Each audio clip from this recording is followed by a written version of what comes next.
இந்த குட்டி பொண்ணு ஃப்ரிட்ஜ்ல இருக்கிற ஐஸ் கட்டிய சாப்பிடலான்னு போறாங்க. பார்த்தா இந்த பொண்ணோட நாக்கு அதுல நல்லாவே ஒட்டிக்கிச்சு. அப்புறம் எதிர்பாராத விதமா தான் கைய வச்சு பக்கத்துல இருக்கிற ஏர் கூலரை தட்டுறாங்க. அதுலயுமே கொஞ்சம் கொஞ்சமா எலக்ட்ரிக் ஷாக் வர ஆரம்பிக்குது. இத பார்த்து அவங்க அப்பா ரொம்பவே பயந்துட்டாரு. இதுக்கப்புறம் மறுநாள் இந்த பொண்ணை குளிக்க வச்சுட்டு அவங்க அம்மா ஹேர் ட்ரையரை யூஸ் பண்ணி அந்த பொண்ணுடைய ஹேரையும் சரி பண்ணிட்டு இருக்காங்க. அப்ப சடனா அந்த ஹேரை தொட்ட இவங்க அம்மாவுக்கும் ஷாக் அடிச்சு கீழே விழுந்துட்டாங்க. அன்னைக்கு நைட் இந்த பொண்ணு டிவி பாத்துக்கிட்டே பாட்டு பாடலான்னு முடிவு பண்றா. பட் இந்த பொண்ணுடைய கை மைக்ல பட்ட உடனே எலக்ட்ரிக்கல் சர்க்கியூட் எல்லாம் அடிச்சு அங்க இருக்கிற எலக்ட்ரிக்கல் டிவைஸ் எல்லாமே ஓடாம நின்னு போயிடுது.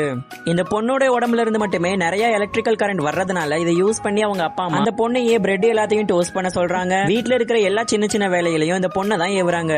மறுநாள் இந்த பொண்ணு ரொம்பவே ஜாலியா ஸ்கூலுக்கும் போறா. அங்க பார்த்தா அவளுடைய ஃப்ரெண்ட்ஸ் எல்லாரும் மீன் பிடிச்சிட்டு இருக்காங்க. அவங்களுக்கு எப்படியாச்சும் ஹெல்ப் பண்ணணுங்கிறதுக்காக தன்னுடைய கையையும் அங்க இருக்கிற குளத்துக்குள்ள விடுறா. இவ பண்றது எல்லாத்தையும் அவ ஃப்ரெண்ட்ஸ் எல்லாரும் ரொம்ப வினோதமா பாத்துட்டு இருக்காங்க. அப்ப இந்த பொண்ணுடைய உடம்புல இருக்க ரொம்பவே அதிகமான எலக்ட்ரிக்கல்னால அந்த குளத்துல இருக்கிற எல்லா மீன்களுமே செத்து மிதக்க ஆரம்பிக்குது. இத பார்த்து இந்த பசங்க எல்லாம் ரொம்பவே ஷாக் ஆயிட்டாங்க. பட் இந்த பொண்ணு செஞ்ச உதவிக்கு எல்லாரும் நன்றி சொல்வாங்கன்னு பார்த்தா இந்த பொண்ணை எல்லாரும் சூனியக்காரின்னு சொல்ல ஆரம்பிச்சிட்டாங்க. இவ கெட்ட மேஜிக் பண்றா, அதனாலதான் எல்லா மீன்களும் செத்து போச்சுன்னு சொல்லி அந்த ஸ்கூல்லயே வதந்தி பரவ ஆரம்பிக்குது. இந்த குட்டி பொண்ணுக்கு அடுத்து என்னாச்சுன்னு பாக்குறதுக்கு பார்ட் 2 கமெண்ட் பண்ணுங்க. கூடிய சீக்கிரமே அப்லோட் பண்றோம்.